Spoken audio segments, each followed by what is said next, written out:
Hi everybody, welcome to video 3 of integrating technique in music making in this series. And last time we said we're going to ask the question, what is music? And I'd like to stay on that. What is music? What is music making? And we got a lot into rhythm, pitch, and timbre. This is something I'll be at because it's an important trio. Very important trio that, believe it or not, can lead you to some very extraordinary places that have to do with life itself. So I'm, all in favor of that. Especially because I feel music is a living thing.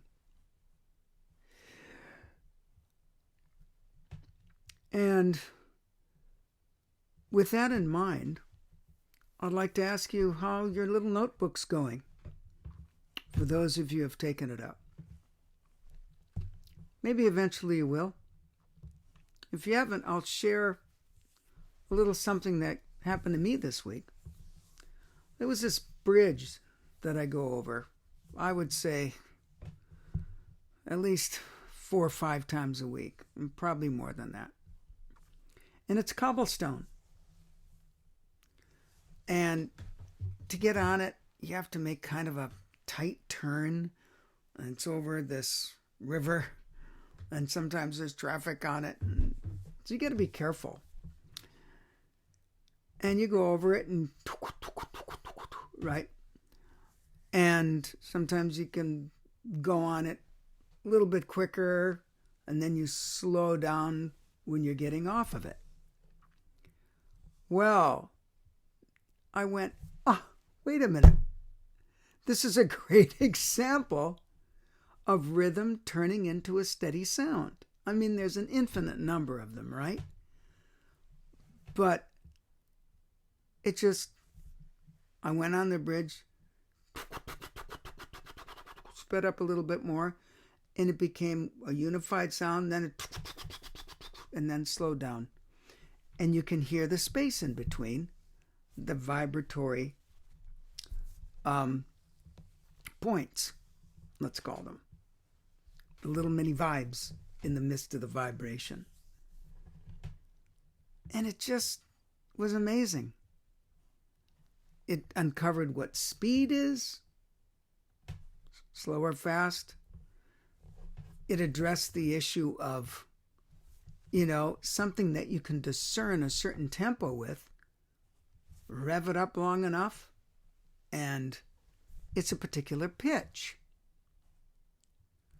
lower or higher. And this in general was a pretty low pitch, and the timbre was pretty chunky, or at least the texture of the sound of the timbre itself. The sound eventually got to a point where it was definitely in the low range. So I don't know if I could go. I'm not going to be able to experiment on this bridge to see if I actually went pretty fast on it, what the nature of that hum would be. I'm not going to experiment with it. Safety is important in this endeavor. But it was very, very curious. And so right there. And a lot of these examples I'm hoping you're finding are right there. Right there. And that's why when someone really starts talking very quickly and you're having a hard time understanding them and you're trying to keep up with them, you realize that, wow, this is getting stressful and it's making me all wound up. I did that purposely, obviously. Feel the difference in that? Compared to leaving some space. And so, one of the rhythmic fuels, because of the world we live in now, and even the speed of social media, computers in general. We're used to getting everything fast. So the general pitch can be quick, even in a rural setting, if you're interfacing with certain technologies and certain schedulings, and things start getting close together. And of course, when we feel like we don't have any space, we can become overprocessed.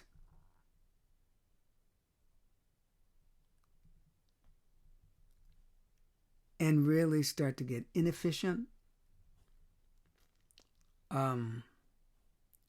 The stress levels expressing itself as anxiety, worry, just overworked, can't keep up. All of this can happen.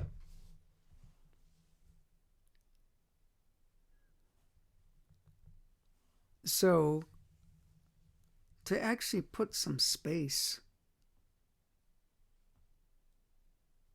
into your life is important in the midst of feeling you have no space.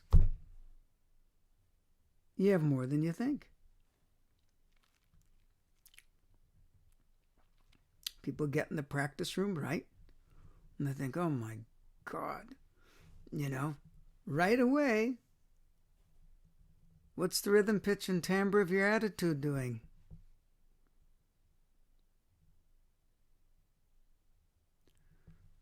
So when we start to see the relationship between rhythm, pitch, and timbre in our very lives, and what that has to do with the vibratory frequency of our own well-being or lack thereof,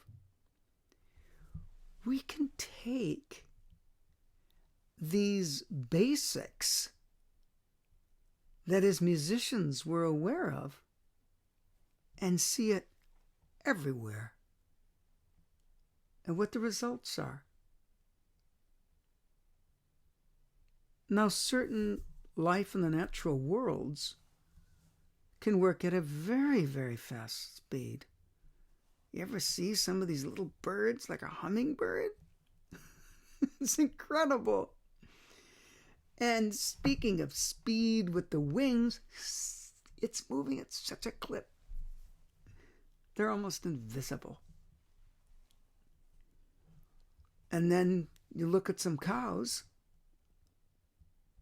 who are just grazing. And it can be so stabilizing to see those cows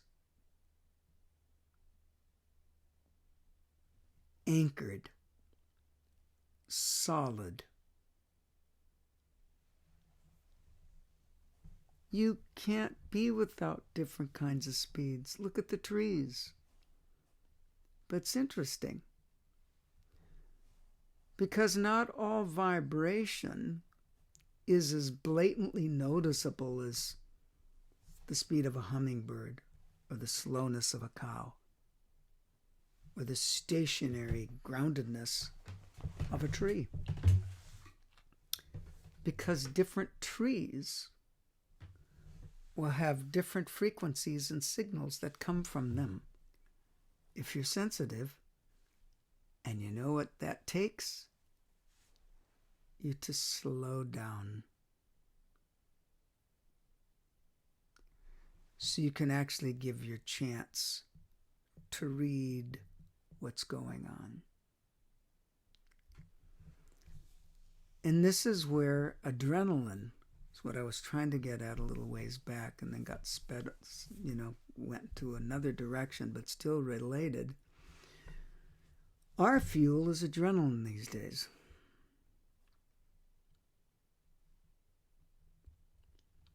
But if you notice, if you can let your minds keep from being bored. I love, a great mentor pointed out that robe, what was it? Boredom. It's a close anagram to the robe of doom. To really be bored. Now, if you find yourself getting bored, you can say, what is the rhythm, pitch, and timbre of this?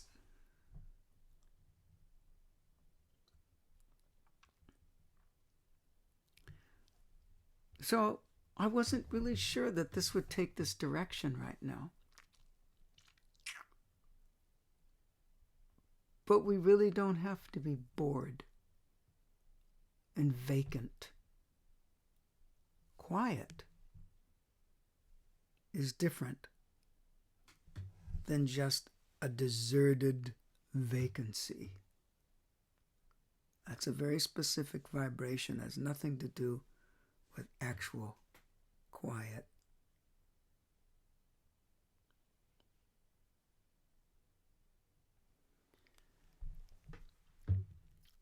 So I wanted to share that about the cobblestones, and that led me into different speeds.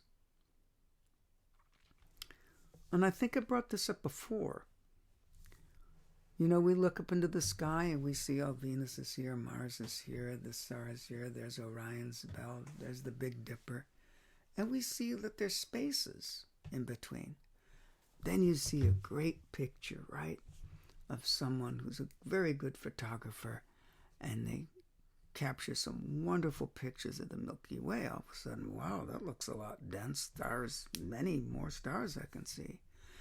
And then these astronomers that have these extraordinarily powerful telescopes, they see galaxies that are used to they're like touching each other.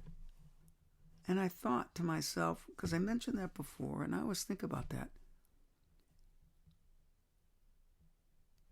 sometimes I wonder if there's actually any separation at all.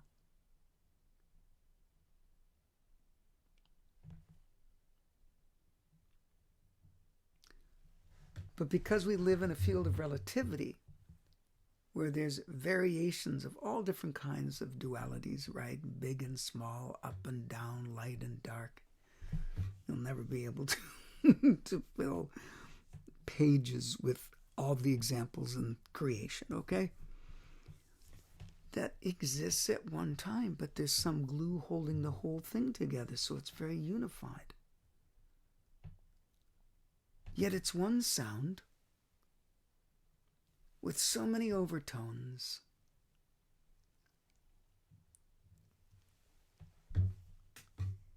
And each overtone has its own overtones. And we can go from knowing more about the planet we live on, more about ourselves, more about other people, and eventually universe.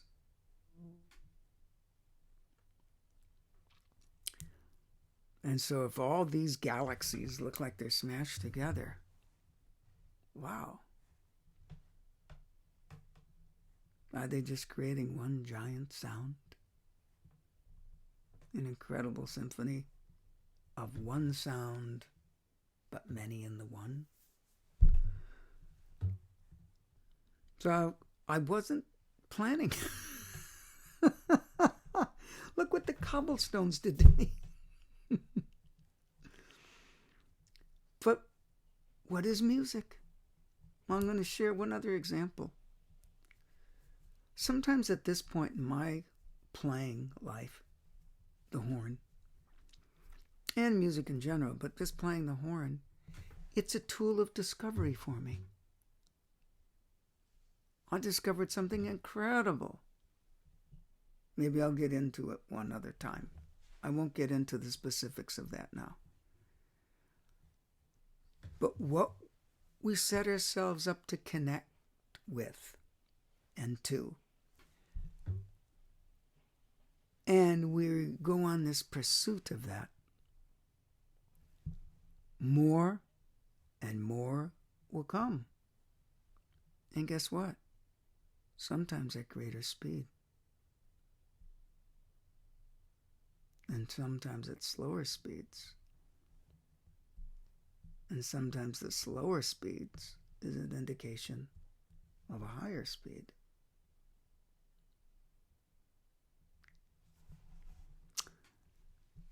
Isn't it marvelous? Keep on it. You'll see.